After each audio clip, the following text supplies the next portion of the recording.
I've been a journalist for about 25 years, and I was educated to lie, to betray, and not to tell the truth to the public. Not to tell the truth to the public. Not to tell the truth to the public.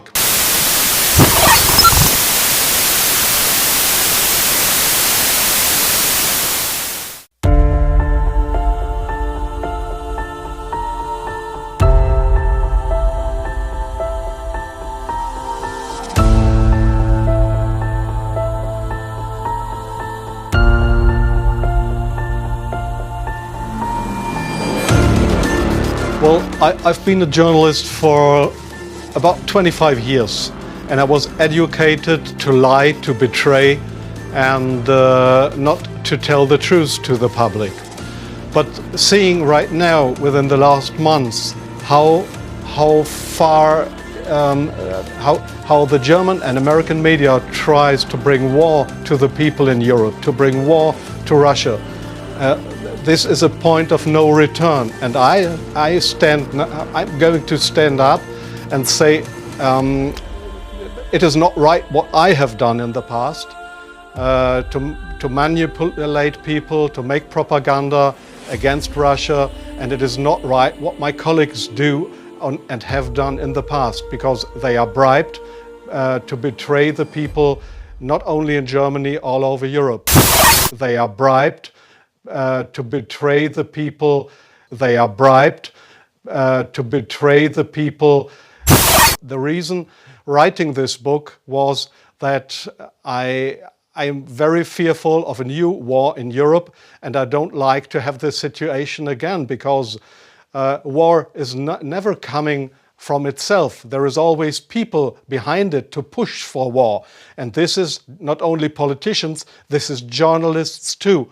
And I just have written in the book how we have betrayed in the past our readers just to push for war, and because I don't want this anymore. I'm fed up with this propaganda. We live in a banana republic and not in a democratic country where we have press freedom, where we have human rights.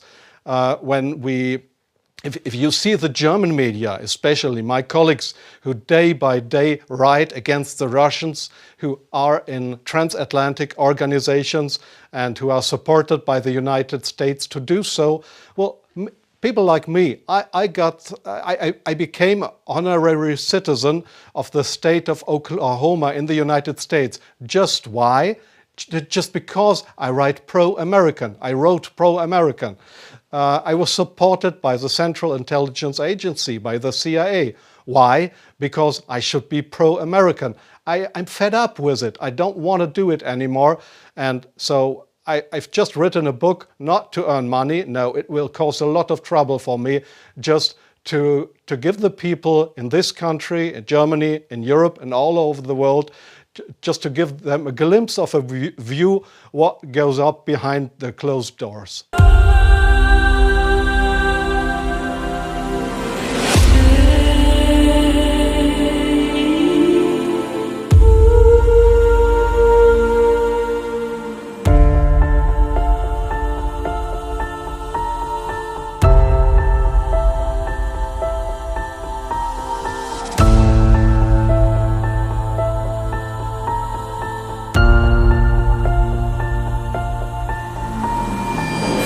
One of the hopeful things that I've discovered is that nearly every war that has started in the past 50 years has been a result of media lies. The media could have stopped it if they had searched deep enough. If they hadn't reprinted government propaganda, they could have stopped it. But what does that mean? Well, that means basically populations don't like wars. And populations have to be fooled into wars. Populations don't willingly and with open eyes go into a war. So if we have a good media environment, then we will also have a peaceful environment. Our number one enemy is ignorance. And I believe that is the number one enemy of everyone, is not understanding what is actually going on in the world. It's only when you start to understand that you can make effective decisions and effective plans. Now, the question is, who is promoting ignorance? Well, those organisations that try to keep things secret, and those organisations which distort true information to make it false, misrepresentative. In this latter category, it is bad media. It really is my opinion that the media in general are so bad, we would have to question whether the world wouldn't be better off without them altogether. There's some very, very fine journalists, and we work with many of them, and some fine media organisations, but the vast majority are awful and are so distortive to how the world actually is.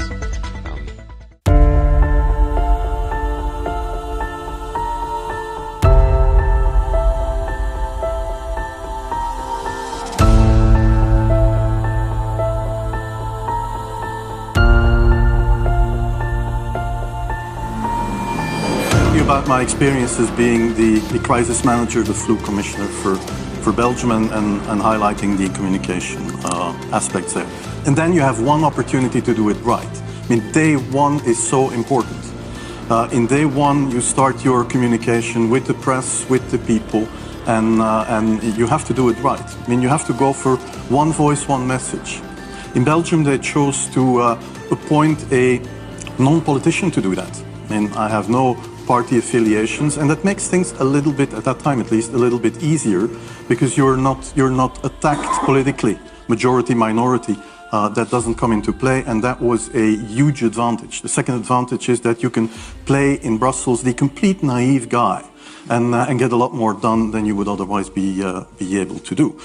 You can play in Brussels the complete naive guy. You have to be omnipresent that first day or the first days, so that you attract the media attention. You make an agreement with them that you will tell them all, and if they call, you will pick up the phone. When you do that, then you can profit from these early days to get complete carpet coverage of the field, and they're not going to search for alternative voices there. And they're not going to search for alternative voices there. And if you do that, that makes things a lot easier. And then you have to say, okay, well, we will have H1N1 deaths. Of course, that would be unavoidable. I used there Sir Donaldson's quote, where he said that in the UK, by the peak of the epidemic, 40 people would die per day at the end of the summer. So 62 at that time million people in UK, 40 deaths a day. I worked it out for Belgium. That would be 7 deaths a day at the peak of the epidemic. I used that in the media. I used there Sir Donaldson's quote. I used that in the media. 7 Belgian flu deaths per day at the peak of the epidemic would be realistic. That is true in every year, even interpandemically. That is very, very conservative. However, talking about fatalities is important, because when you say that, people say, wow, what do you mean? People die because of influenza? And that was a necessary step to take. And then, of course, a couple of days later, you had the first H1N1 death in the country, and the scene was set and it was already talked about.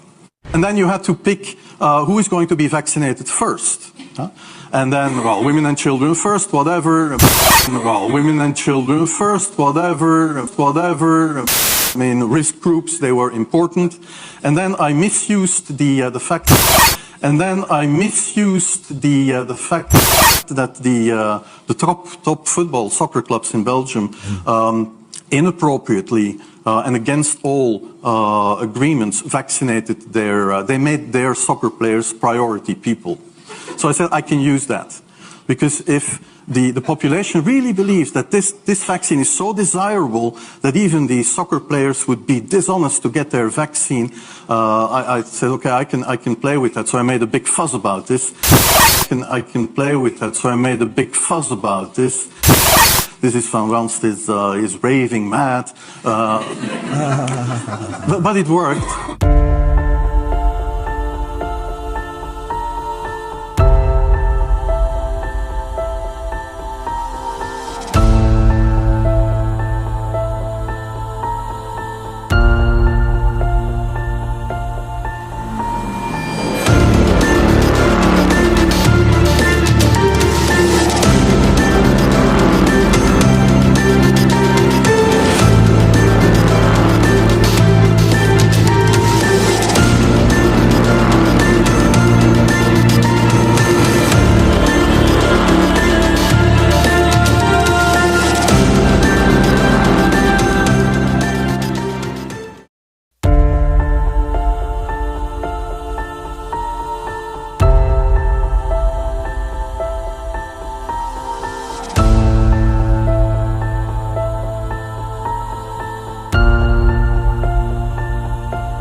exactly. COVID, gangbusters are greater, right?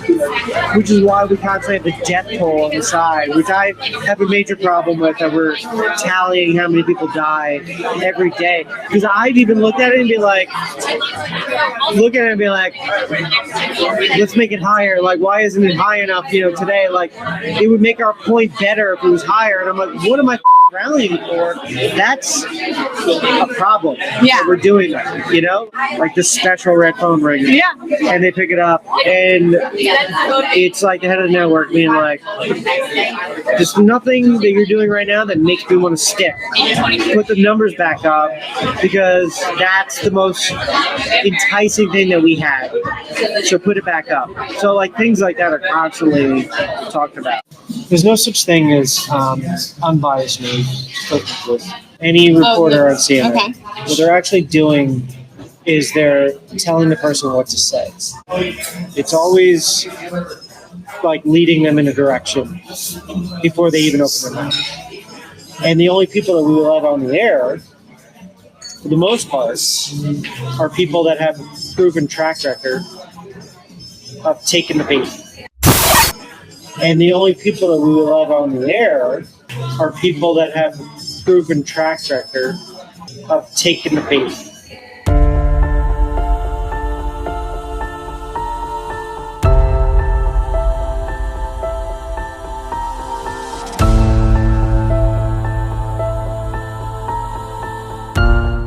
We want to find a way of ramping this up even beyond the end of the lockdown. And I don't know when the lockdown will end. Some people are saying the 16th of April. But when we announced it, I didn't say what year it will end. I just...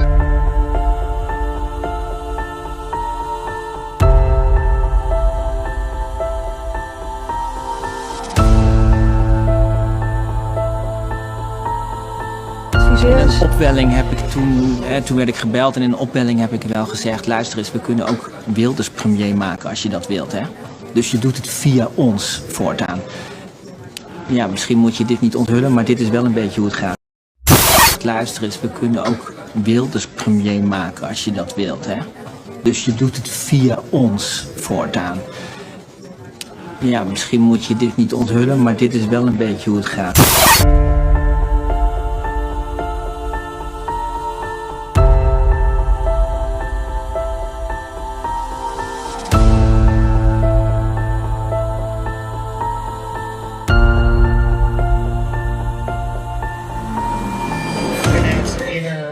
That once the public will be open to it, we're going to start focusing mainly on climate, global warming, and it's going to be our focus. Our focus was to get Trump out of office, right? Without saying it, that's what it was, right? So our next thing is going to be for climate change awareness. What does that look like? I don't know. I'm not sure. I have a feeling it's just going to be like constantly showing videos of like decline in ice and weather warming up and like the effects it's having on the economy and really talking about head of the network, like just Who's that? Is that Zucker?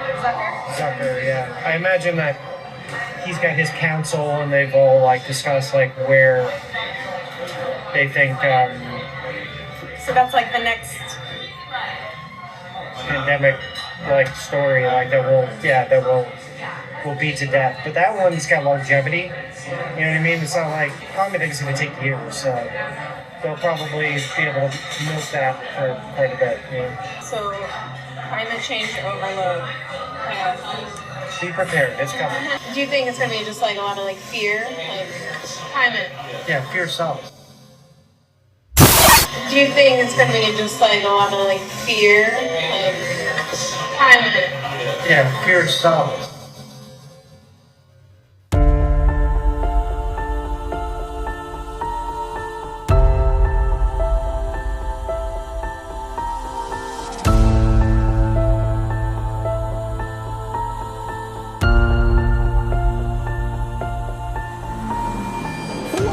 really shopping for this holiday season? It's okay, you can admit it, if you've bought an item or 2 or 10 for yourself. Well, it's okay. You can admit it if you have bought an item or 2 or maybe 10 for yourself. It's okay. You can admit it.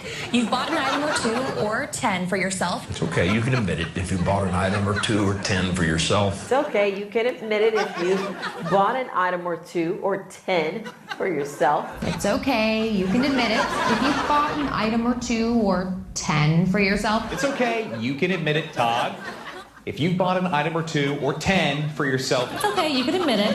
If you bought an item or 2 or 10 for yourself. It's okay. You can admit it if you bought an item or 2 or maybe 10 for yourself. It's okay. You can admit it if you bought an item or 2 or 10 for yourself. It's okay. You can admit it if you bought 1 or 2 or maybe 3 or 4, maybe even 10 items for yourself. It's okay. You can admit it if you bought an item or 2 or 10 for yourself. It's okay. You can admit it if you bought an item or 2 or 10 for yourself. It's okay, you can admit it, if you bought an item or 2 or 10 for yourself. It's okay. You can admit it if you bought an item or 2 or maybe 10 for yourself. It's okay. You can admit it if you bought maybe an item or 2 or 10 for yourself. Is it okay? You can admit it if you bought an item or 2 or 3 or 10 for yourself. It's okay. You can admit it. If you bought an item or 2 or 10 for yourself. It's okay. You can admit it if you brought an item or 2 or 10 for you. It's okay. You can admit it. If you've bought an item or 2 or 10 for yourself. It's okay. You can admit it if you bought an item or 2 or 10 for yourself. It's okay. You can admit it if you bought an item or 2 or 10. Say for yourself. It's okay. Admit it if you bought an item or 2 or 10 for yourself. It's okay. You can admit it if you bought yourself 1 or 2 or 10 things for yourself, because a lot of people do it. This is extremely dangerous to our democracy. This is extremely dangerous to our democracy. This is extremely dangerous to our democracy. This is extremely dangerous to our democracy.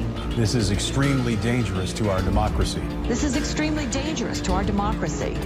This is extremely dangerous to our democracy. This is extremely dangerous to our democracy. This is extremely dangerous to our democracy. This is extremely dangerous to our democracy. This is extremely dangerous to our democracy. This is extremely dangerous to our democracy. This is extremely dangerous to our democracy.